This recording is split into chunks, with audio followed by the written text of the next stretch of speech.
Hello and welcome into another episode of Locked On Wolves. Today on the show, we're going to break down a Jekyll and Hyde weekend for the Timberwolves. A terrible loss for Orlando Friday, a phenomenal win over the Miami Heat on Saturday. So I want to break down what happened in those games and also my key takeaway from the weekend, both games combined. What's the one thing you need to come out of this weekend with as we look ahead? The Wolves are only a game and a half back from the sixth spot in the West. We're going to break it all down here on the show today. Welcome in. You are Locked On Wolves.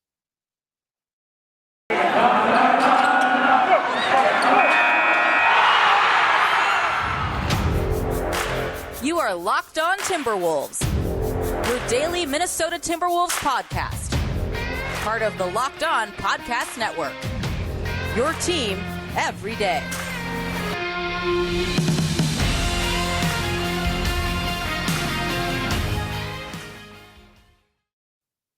Hello and welcome to the Locked On Wolves podcast, part of the Locked On Podcast Network, your team every day. My name is Ben Beecken. I'm the host of Locked On Wolves. I'm also the editor of Dunking with Wolves, the Timberwolves site on the FanSided Network. Today's episode is brought to you by BetOnline. BetOnline has you covered this season with more props, odds, and lines than ever before.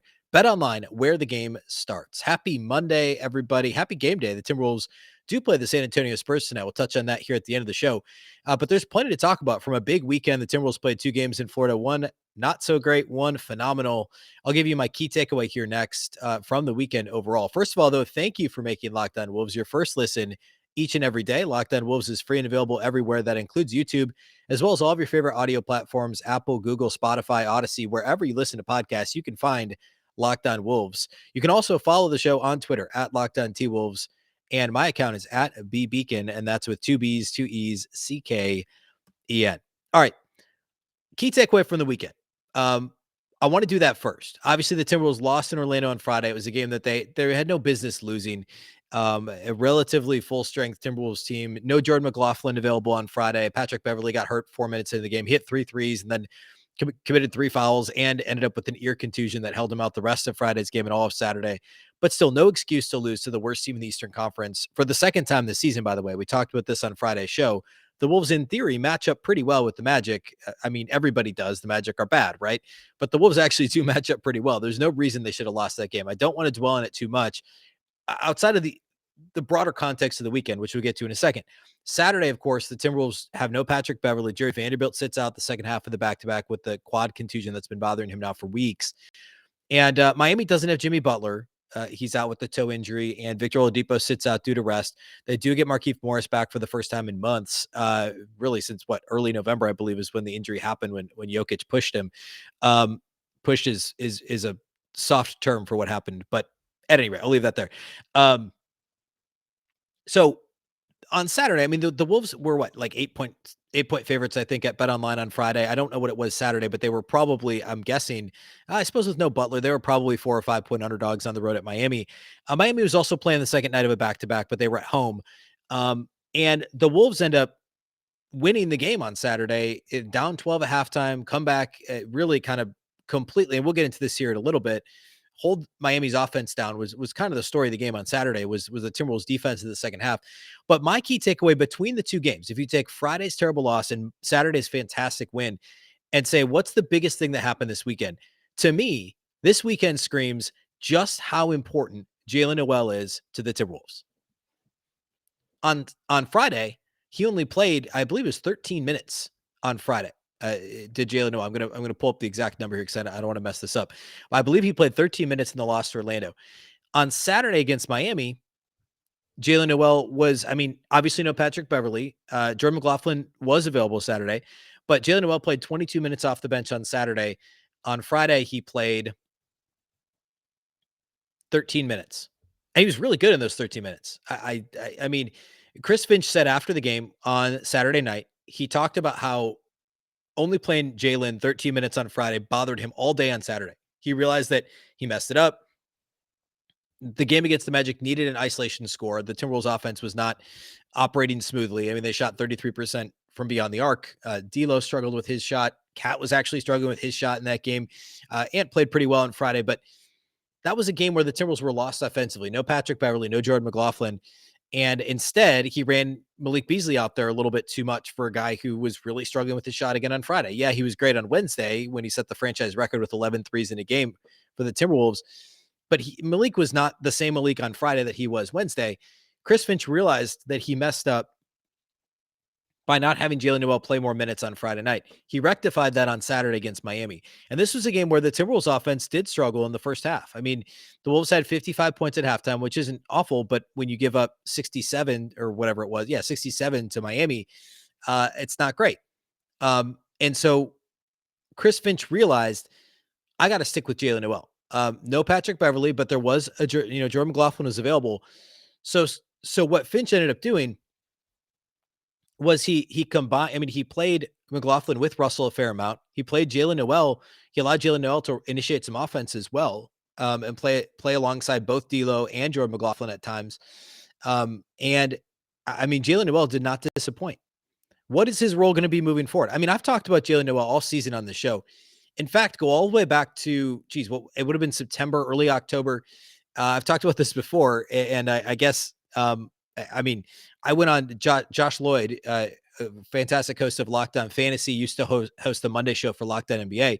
He had me on for a Timberwolves season preview, and he asked me about my Timberwolves rotation. I put Jaylen Nowell in my top 10.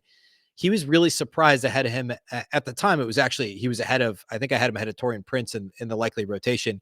I thought the 10th spot would be either Prince or Okogie, but I thought Nowell was probably the 9th guy that he would play. And Josh was shocked. And Josh does a fantastic job. And I'm not trying to drag Josh here. He's the best fantasy analyst there is out there and knows every roster inside and out. But what he did not know was just how good of a scorer Jaylen Nowell could be in the greater context of the Timberwolves roster and their team. He put up big numbers last year in limited time. What was it, like end of January to early March? And then Nowell, I think he had a hamstring or a quad injury and fell out of the rotation and didn't really ever get all the way back in. But if you watched him last year and you watched him over the past couple of years, maybe a little bit of him in Iowa or going back to when he's at University of Washington, you know, he's a 3-level scorer who's legitimately efficient and he can initiate offense. He's not thought of as a point guard at all. He's not a point guard, but I think a lot of people just kind of assumed excuse me, that he was a catch and shoot guy. And that's not at all what Jaylen Nowell is. He can catch and shoot, but he's much more of a off the dribble creator for himself and for others. He's more parts D'Angelo Russell than he is more parts. Well, yeah, really, D'Lo and Anthony Edwards than a combo of D'Lo and Anthony Edwards. I think that's the example I've used in the past. Than he is, say, Malik Beasley, right? He's not trying to replicate Malik Beasley's catch and shoot. Malik doesn't create for anyone else. He doesn't really create for himself either. He's really good in transition, but in the half court, he's a catch and shoot guy. He's a pretty good cutter too, a decent cutter. But Jaylen Nowell is like a cross between D'Angelo Russell and Anthony Edwards. He's got, his athleticism is right there in the middle. He's more athletic than a D'Lo. He's not the athlete, obviously, who is that Anthony Edwards is. He's a better shooter than both of them from the perimeter and catch and shoot situations. He can create for others, probably a little better than Ant. He's not quite D'Lo because he's not really a point guard, but he sits kind of right in between their games in terms of what he can bring to the table. And that's why he's so effective in this Timberwolves offense, because he can do both things depending on the situation, what it calls for. He can create for himself. He can create for others. And in this game on Saturday, the lack of Jaylen Nowell in the Timberwolves offense on Friday was part of their undoing. It wasn't the only thing that went wrong against Orlando. But on Saturday, 22 minutes, he scores 16 points on 6 of 13 shooting, knocks down a couple of threes. He didn't do much else Saturday. He only had 1 assist, no rebounds, which isn't typical. Typically, he's created a lot more. I mean, we could look at the Friday game. He had 12 points, 3 assists, 2 rebounds on 5 of 5 shooting in just 13 minutes. Jaylen Nowell played the least amount of minutes of any Timberwolves player that played on Friday, except for Pat Bev, who got hurt after 4 minutes. So of the other 9 players that saw the floor, Nowell played the least minutes. He had a perfect shooting night, 12 points, 3 assists, 2 rebounds, no turnovers on Friday. So then Saturday, it's all scoring is the damage that he was able to do. He didn't distribute as much. He wasn't initiating as much on Saturday, but that's because Jordan McLaughlin played, right? I mean, McLaughlin didn't play Friday. And because of the way that Chris Finch staggered Nowell's minutes. But that's the beauty of Jaylen Nowell. And how important is he going to be when we get to the playoffs? I mean, the fact that he can play the 1 or the 2, or in the case of both Friday and Saturday, he played some 3 because of the Timberwolves, their relative lack of depth in these games, right? No Jared Vanderbilt on Saturday, foul trouble to Jaden McDaniels, really both nights. And so Nowell actually played some at the 3 alongside D'Lo and McLaughlin. Or I'm sorry, I think it was more D'Lo and Beasley, but in any event, he was essentially playing the small forward position, which is not typically what you're going to ask Jaylen Nowell to do, but he did it well enough. He's enough of a creator for himself and for others, and a good enough spot up shooter that's a doable thing. Or I guess a palatable solution to get Nowell on the floor for the Timberwolves. And in the event that they're, having the injury issues and the foul trouble issues, he's such a good depth piece to have. So down the stretch of the season, keep an eye on his role and just how big it grows. And I don't know that he's ever going to be more than a 20 to 24 minute a game guy with the way that when fully healthy, right? Because if Pat Bev's playing, how are you going to get Jalen on the floor for 20 minutes unless Malik's having a complete off night?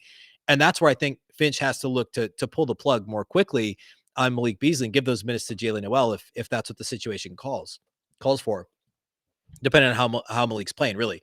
But keep an eye on Jaylen Nowell's role down the stretch this season. He's the type of kind of microwave scorer, scores at all three levels, can also initiate offense. That come playoff time, he could be a really big factor, whether it's a play-in round, play-in game, or hopefully into the actual first round of the playoffs as the 6 or 7 seed. I mean, Jaylen Nowell is going to be a big part of what this team does. And this weekend underscored that more than anything. When he didn't play much Friday, they lost to a bad team. He played Saturday. They beat a good team. He played quite a bit Saturday, and they beat a good team. How Jaylen Nowell goes is going to be a good indicator of how the Timberwolves go here down the stretch this season. Okay, I want to hit a couple more takeaways from the weekend, just kind of overarching things, mostly from Saturday, because who really wants to relive that Friday loss to Orlando any more than we have to? So we're going to get to that here next. First, though, let's talk about our friends over at Built Bar. This is the time of year that I've pretty much given up on all my New Year's resolutions, but not this year. I'm sticking to my resolution to eat right, thanks to Built Bar. It almost feels like it's not really a resolution, though, because I actually truly enjoy eating Built Bars. Have you tried Puffs? If you haven't, you're missing out on one of Built Bar's best tasting bars. Puffs are the first ever protein-infused marshmallow. They're fluffy, they're marshmallowy. They're not just a protein bar, they're a treat, and they're covered in 100% real chocolate. Puffs are a fan favorite with some incredible flavors: yummy cinnamony churro, coconut marshmallow, banana cream pie. They're delicious. They're going to be your new favorite. All Built Bars are covered in 100% real chocolate, including Puffs.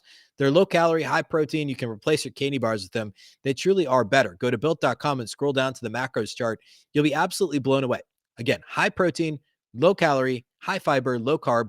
Most Built Bars are around 130 calories, 4 grams of sugar, just 4 net carbs, but they have 17 grams of protein. Compare that to a candy bar, which usually has around 240 calories, 30 grams of sugar, and dozens of net carbs. Mint brownie, coconut almond, and new in February, still around at Built.com right now, white chocolate cookies and cream. They're all delicious, and new flavors are coming out all the time. If Built thinks the flavor might be good, they'll make it.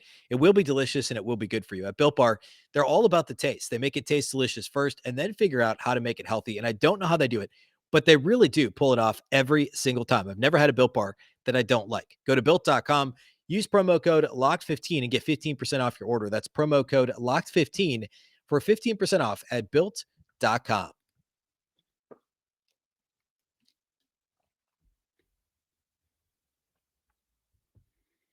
All right. Once again, thank you for making Locked On Wolves your first listen. For your next listen, you can check out the Locked On Now podcast, nightly recaps of every NBA game with analysis from our local experts. It's free and available wherever you get podcasts.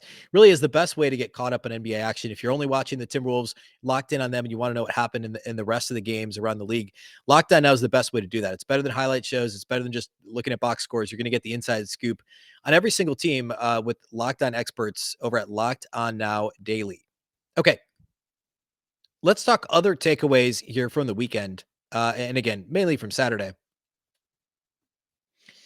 Saturday, the Timberwolves had such a balanced attack. I didn't even say this earlier, but Jaylen Nowell's 16 points on Saturday was actually the team high in scoring, which is insane. This is a game when the big three all played. Anthony Edwards, Karl-Anthony Towns, D'Angelo Russell all played. Nobody shot the ball particularly well. I tweeted something to this effect after the game, but this game was such a balanced attack for Minnesota that nobody attempted more than 13 shots in this game. That was D'Angelo Russell and Jaylen Nowell tied for the team lead with 13 field goal attempts. Nobody scored more than 16 points. And that was, of course, Jaylen Nowell, who had 16. And there were 8 players in double figures. The only player who played more than a minute, Josh Okogie played the last 30 seconds of the first half, 28 seconds or something like that. So take him out. Jordan McLaughlin was the only guy of the other 9 who played and didn't score in double figures for Minnesota. Naz Reid had 11, Taurean Prince had 11. The whole starting lineup scored between 12 and 15 points, and Jaylen Nowell had 16. A very well-balanced attack, and that wasn't necessarily by design. I mean, Miami's a really physical team, and Karl-Anthony Towns struggled with foul trouble, of course, early, picked up 3 early fouls again, just like he did Friday against Orlando. That's been a problem again lately. Although, if I'm not mistaken, only one of those fouls between the two games, ultimately it was 2. He committed 2 offensive fouls against Miami. I don't think he committed any offensive fouls against Orlando. But only one of his the early 3 that he picked up in the first quarter of both the Orlando game and the Miami game, only one of those 6 was an offensive foul, and that was against Miami. So the offensive fouls have mostly gone by the wayside for Cat. It's the defensive fouls now where he's just getting a little bit, and again, depends on the night, depends on the opponent, depends on the officiating crew. But foul trouble has again been a thing for Karl-Anthony Towns. And he was really good when he was on the floor. 15 and 10 in just 25 minutes for Towns in this game. But Miami's a really physical team, and Bam Adebayo is a really, really good player. And even with no Jimmy Butler, I mean, Miami's a tough team to play on both ends of the floor. And the Timberwolves did a good job making Miami work for what they needed to do offensively. And that brings me to my next point, which is the defense for Minnesota. As bad as it was, giving up 67 in the first half to Miami on Saturday, they gave up a total of 37 points in the second half. 67 in the first half, 37 in the second half.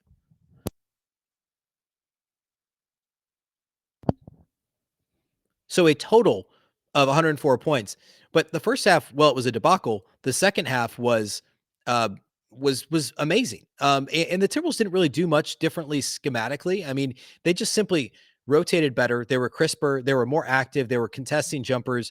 If you go back and watch a couple of the second half possessions against Miami, really almost any second half possession, the Timberwolves were so on point with their rotations. The low man was just really cognizant of where he needed to be. They were Xing out perfectly in the corners and contesting 3-point shots. And Tyler Hero was really good in this game. He had 30. I think he had like more than half of that was in the second quarter. I'm pretty sure. He had 6 of 10 on threes. Max Struss was 5 of 11 on threes. They combined to go 11 of 21 on 3-pointers. But the rest of the Heat team was awful from outside the arc. Heat starters combined to shoot 3 of 20, I believe, from outside the arc. But Hero and Struss together were 11 of 21 from outside the arc. And they did a lot of that damage from the corners, and they hung around. I mean, I say hung around. The Wolves were down 12 at halftime. But late in the game, as the Wolves were threatening to really pull away, Miami was still making some of those threes. And Minnesota was doing what they could to contest jumpers. There were just some tough shots that Miami made. By and large, this was a function of the Timberwolves scrambling defensively, being as physical as they could. And I mean, they still fouled a lot, right? I mean, Miami still, the Timberwolves committed 19 fouls. Miami still attempted 25 free throws, which this was the rare game when Minnesota actually attempted more free throws and caused their opponent to foul more. But the defense was scrambling, was active, getting hands in passing lanes. But it wasn't necessarily the straight up gambling defense that we saw earlier this year. Yeah, Nas, Jordan McLaughlin, Anthony Edwards, all those guys each had 3 steals. The Wolves had 12 as a whole on the game, but it was more just solid rotations and being crisp with rotations. And the defending without fouling thing, well, it wasn't perfect on Saturday, far from it. So much better than what we saw in Orlando on Friday night. Orlando was an absolute foul fest the entire game, especially the first half of the Orlando game. That's the whole reason that game was close on Friday, was because Minnesota could not stay out of foul trouble early. Late, it was because the offense was awful. Now, the Miami game was kind of flipped. The defense was awful early, and the offense, the Timberwolves defense was awful early, but it wasn't necessarily fouling. They were just a half step slow. The second half, the Timberwolves offense finally took off, and the Wolves defense did what they needed to do. This was really kind of a clinic defensively for Minnesota against a very good, even with no Jimmy Butler, a very good offensive team in the Miami Heat. I mean, Kyle Lowry's still a good offensive player. Bam Adebayo knows his role and does an outstanding job offensively. And yeah, I mean, some of the, Gabe Vincent and Duncan Robinson and some of these guys were really struggling with their shot. But the bench for Miami, Hero and Struss, were both fantastic. So in general, a strong defensive performance in the second half. My biggest takeaways from the weekend are Jaylen Nowell's importance to this team. The Wolves, if they can keep from getting into foul trouble defensively, both individually and as a team, allowing the opponent to get into the bonus quickly, the defense is legit a top 10 defense. And they showed that they could do that against Miami in the second half on Saturday. And the third thing is the balanced offensive attack. We saw a little bit of this Friday too, although obviously they lost. But D'Lo didn't shoot the ball well this weekend. He played okay otherwise. He just didn't shoot the ball well. Cat was fine when he was on the floor, and this was the best, back-to-back games we've seen him play in a long time. Even though he didn't score the ball much Saturday, he had 8 rebounds, 5 assists, 3 steals in Saturday's game, and a block. But we're seeing the team be competitive and win and be in games, even when their big three aren't all, clicking in all cylinders. They aren't all draining 3-pointers and getting to the free throw line consistently. Um, it's just a solid, more well-rounded attack. And Jaylen Nowell is a big part of that. Obviously, Jaden McDaniels, haven't talked about him, but he had a really good game on Saturday as well against Miami.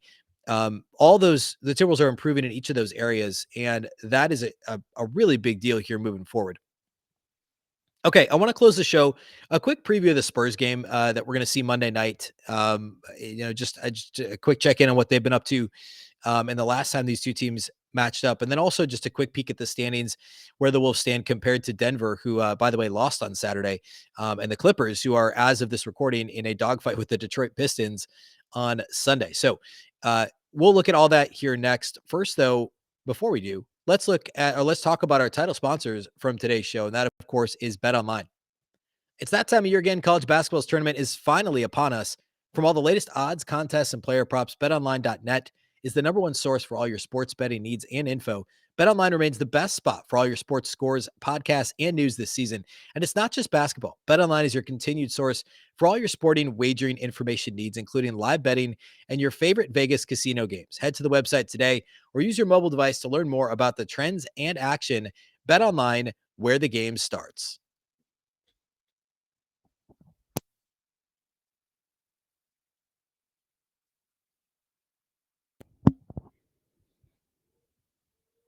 All right. So in terms of the standings, the Clippers have fallen back a little bit. They are, as of this recording, they're actually down double digits at halftime to Detroit, and now it's a close game. I think it's like a one possession game in the fourth quarter as of this recording on Sunday, Pistons and Clippers. But regardless of that outcome, right now the Clippers are 4 games behind the Timberwolves, which is not insurmountable, of course, but it was 2 games not too long ago. So the Wolves are 4 games clear of the 8 spot. They're only 1.5 behind Denver. Denver lost to Toronto on Saturday night. And Denver's schedule coming up is not exactly a cakewalk. They're at Philadelphia Monday. So if the Wolves can beat the Spurs Monday and the Nuggets lose to Philadelphia, which the Wolves will be favored against the Spurs, the Sixers will be favored over the Nuggets, I'm sure, on the road, at Philadelphia. If those games turn out the way that they'll be, that if the favorites win in both those games, the Wolves will only be a half game back of Denver for the 6th spot, the coveted 6th spot in the Western Conference. The rest of the week for Denver, they're on the road at Washington Wednesday, obviously winnable. At Cleveland Friday will be difficult, and then home for the Celtics on Sunday, and then they get the Clippers and the Suns after that. So you look at the next 6, and the Nuggets are probably only favored in 3 of those games. You look at the Timberwolves schedule, it's not much easier. I mean, obviously the Spurs Mondays is a very winnable game. Although the Spurs, by the way, are very much still in it for the play-in in the Western Conference. But then you get the Lakers, the Bucks, the Mavs, and the Suns, and then the Mavs again.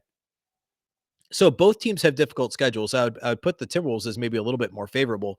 And also playing Dallas, Wolves are only 3 back at Dallas for the 5 spot. So you win both those games against the Mavericks, and the 5 spot doesn't seem so crazy. And so, it's definitely not out of reach at that point. So we'll obviously be scoreboard watching. I mean, we're at that point in the season. There's only 13 games left, which is just incredible. So, plenty of ground to still be made up. The 5 spot's not out of reach. The 6 spot is absolutely in play. So we'll definitely keep talking about that here on the show. The Wolves take on the Spurs Monday night. Real quickly, just checking in on what the Spurs have been up to, and also the last time the Wolves played the Spurs, which was forever ago. The Spurs actually beat the Utah Jazz on Friday. They beat the Jazz by a bucket. Then they lost by double digits at home to the Pacers on Saturday. This is the 5th game of the homestand for the Spurs on Monday night. They beat the Lakers and the Jazz. They lost to the Raptors and the Pacers. It's kind of been what the Spurs have been all season, is up and down, obviously more down than up given their record. But sitting here right now, I mean, the Spurs are what? They're only a game and a half back of the 10 spot in the West, as crazy as that might seem. But the last time these two teams faced off was back in November. At the time, the Timberwolves were only 5-9 coming into the game. The Spurs were 4-10. The Wolves won by 15. This game was in Minnesota.